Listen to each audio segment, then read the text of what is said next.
L'actualité bien filtrée par des professionnels de médias, c'est sur Scoop FM. Suivez nos éditions d'information sur nos chaînes partenaires à Lubumbashi, sur Sky Radio à 6h, 9h, 12h, 15h, 19h et 21h. À Kipushi sur la radio communautaire Moïseni à 9h, 10h et 21h juste. Mais également sur Kipushi 24 à 8h30, 12h30, 16h juste, 18h30 et 21h30.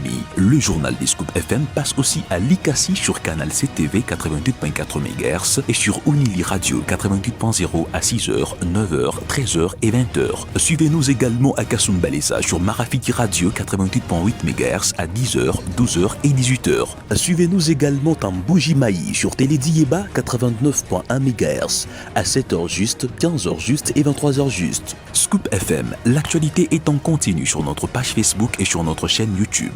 Pour plus d'informations, contactez-nous au +243 97 62 31 31 9. Scoop FM, la neutralité réelle, la neutralité réelle.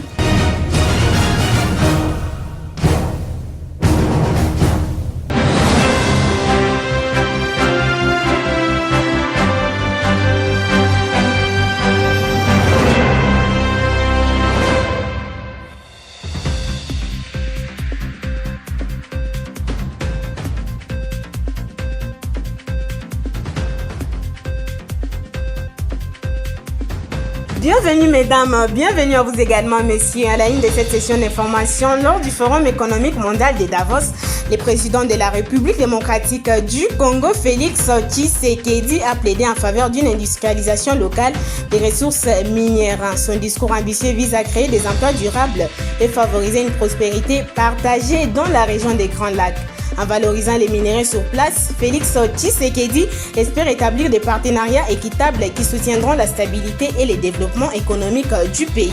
Restez à l'écoute pour de plus amples informations sur les initiatives proposées et leurs explications pour la RDC. Je suis Florence Kafunda devant les micros pour la présentation, supervisée par Christian Mouchampa.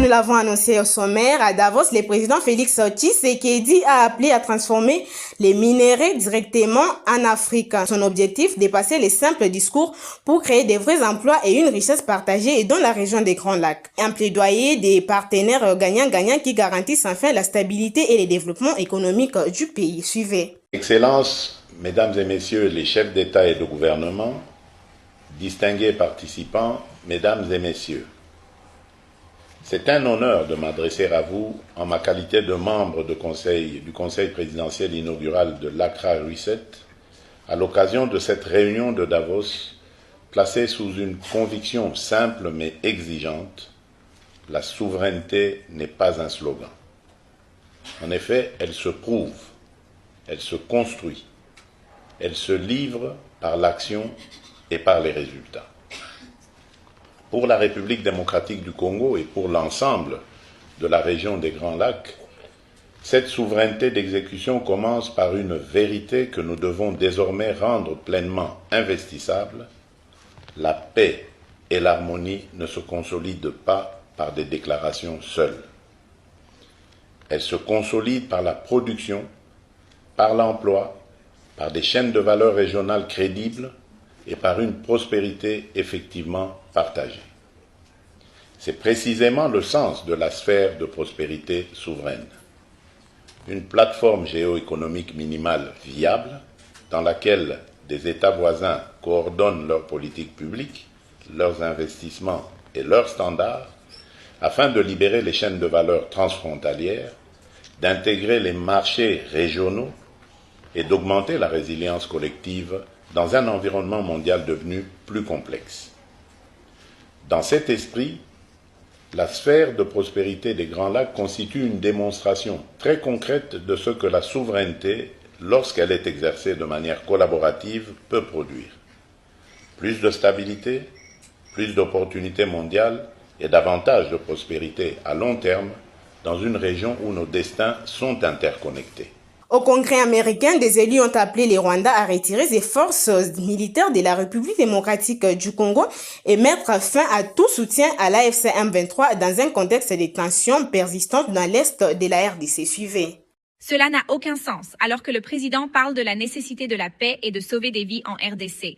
Personnellement, j'aimerais croire que son programme de paix est réel et aboutira à une paix véritable. Mais c'est difficile à croire quand on sait qu'il a vidé de sa substance nos outils de politique étrangère et qu'il a négligé de consacrer les cadres supérieurs et les ressources nécessaires pour rendre la paix non seulement possible, mais durable. Pendant ce temps, les Congolais n'ont pas connu la paix. Ils n'ont constaté qu'une escalade au cours de l'année écoulée et ils n'ont pas de temps à perdre. Il faut agir immédiatement pour que le M23 et le Rwanda rendent des comptes pour leur occupation de la RDC et leur dernière offensive à Uvira. Il faut agir immédiatement pour remettre le processus de paix sur les rails et il faut que l'administration investisse dans ses propres institutions et outils pour que ce processus aboutisse. Le peuple congolais a enduré bien trop longtemps la violence, l'exploitation et les promesses de paix. Il est cruel de déclarer la guerre en RDC terminée alors que le M23 exécutait des gens pendant les fêtes. Il est temps que les États-Unis, de concert avec la communauté internationale, réaffirment leur engagement envers ce processus de paix et fassent preuve de sérieux quant à la responsabilisation des saboteurs de la paix. J'attends donc avec intérêt les déclarations du sous-secrétaire adjoint Troutman concernant le plan du département d'État pour atteindre l'objectif du président, à savoir instaurer la paix en RDC. Merci, Monsieur le Président Smith. Je retourne en arrière, Dr. Jackson. En détention, l'ex-garde des Sceaux Constant Moutamba continue d'alimenter l'actualité. Le chanteur ivoirien Tiken Diana Fakoli a annoncé la sortie ce vendredi d'un titre intitulé Moutamba nous rappelle Lumumba, une chanson qui suscite déjà des vives réactions sur les réseaux sociaux. Suivez. Ici Tiken Diana Fakoli. Je fais cette vidéo pour annoncer la sortie de mon nouveau single qui s'appelle Moutamba. Et il s'agit de Constant Moutamba, un homme politique congolais, ancien ministre de la Justice, incarcéré au Congo-Kinshasa, parce qu'il avait des ambitions.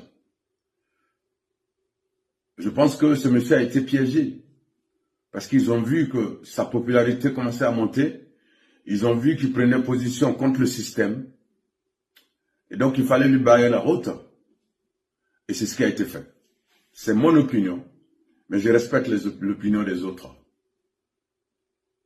Et j'ai fait la même chose à l'époque pour M. Alpha Condé, ancien président guinéen, qui a été arrêté et emprisonné après des élections présidentielles truquées en Guinée-Conakry. J'estimais que sa place, ce n'était pas en prison, qu'il fallait qu'il soit libéré. Et tout le monde connaît ce titre. Je l'ai fait aussi pour Ousmane Sonko, l'actuel Premier ministre sénégalais, même si je n'ai pas sorti de titre pour le défendre, j'ai porté des t-shirts réclamant sa liberté, où j'avais écrit dessus, en tout cas, libérer Ousmane Sonko, pendant toute ma tournée, le temps qu'il était en prison. Parce que j'estimais aussi que M. Ousmane Sonko était injustement incarcéré et qu'on voulait simplement lui barrer la route. Ce sont des gens que je ne connais pas. Des gens que je ne connaissais pas, je veux dire, des gens que je n'avais jamais rencontrés, des gens dont je n'étais même pas rentré en contact avec eux, mais que j'estimais qu'ils étaient victimes d'injustice. Donc je fais la même chose aujourd'hui pour M. Constant Moutamba, que je ne connais pas, que je n'ai jamais rencontré. Je pense que lui-même va être surpris d'entendre ce titre et de me voir en train de le défendre.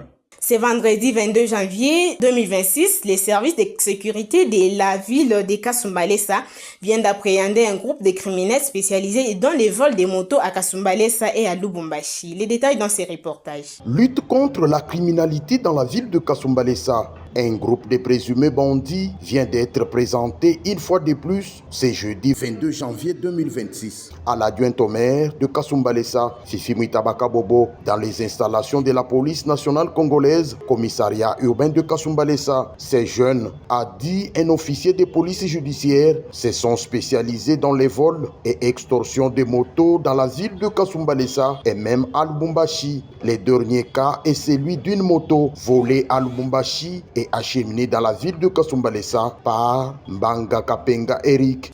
Ce monsieur a vu la moto aujourd'hui lorsqu'il a dit que faut prendre la moto pour qu'on échange, pour qu'on aille échanger les ailes. Une moto que vous payez en bonne et due forme. Pourquoi aller changer, aller chez les tailleurs pour qu'on change, parce que c'est le monsieur qui changeait. Ce monsieur a dit ceci, parce qu'Eric vient de vendre 3 motos. Et la 4e moto, c'est ce qu'il a vendu hier. Et on protège ces gens-là, parce qu'il y a même des preuves. Il a vendu 3 motos neuves. Et cette moto est arrivée ici à Kasumbalesa vers 18h selon GPRS, parce que ça, le système GPRS. Mais lui dit qu'il a acheté ça à $500 hier vers 15h. L'acte de vente est où? Il n'y en a pas. Pourquoi changer sans suite? Actualité en bref, le gouvernement de la République démocratique du Congo a procédé au paiement des montants estimés à 13,7 milliards de francs congolais pour la paie des enseignants dans les territoires à accès difficile selon un communiqué consulté ce jeudi par l'agence congolaise de presse. Grâce à ces paiements, l'opérateur des paie est désormais en mesure de régler l'ensemble des arriérés des salaires et des frais de fonctionnement. Il est également tenu d'assurer les paiements intégral de tous les enseignants dont la rémunération relève de sa responsabilité, a-t-on lu dans ce communiqué signé par Boniface Mbaka, chef des services de la Direction nationale des contrôles de la préparation, de la paie et de la maîtrise des effectifs des enseignants et du personnel administratif des établissements scolaires, adressé à l'ensemble des directeurs provinciaux. Les documents précisent que SMF est tenu d'assurer les paiements intégral de tous les enseignants relevant de sa responsabilité conformément aux engagements pris par les gouvernements. Cette mesure s'inscrit dans la volonté des autorités de garantir la régularisation de la rémunération des enseignants, en particulier ceux exerçant dans des zones à forte contrainte logistique, et de renforcer la crédibilité du système de paie dans les secteurs de l'éducation nationale.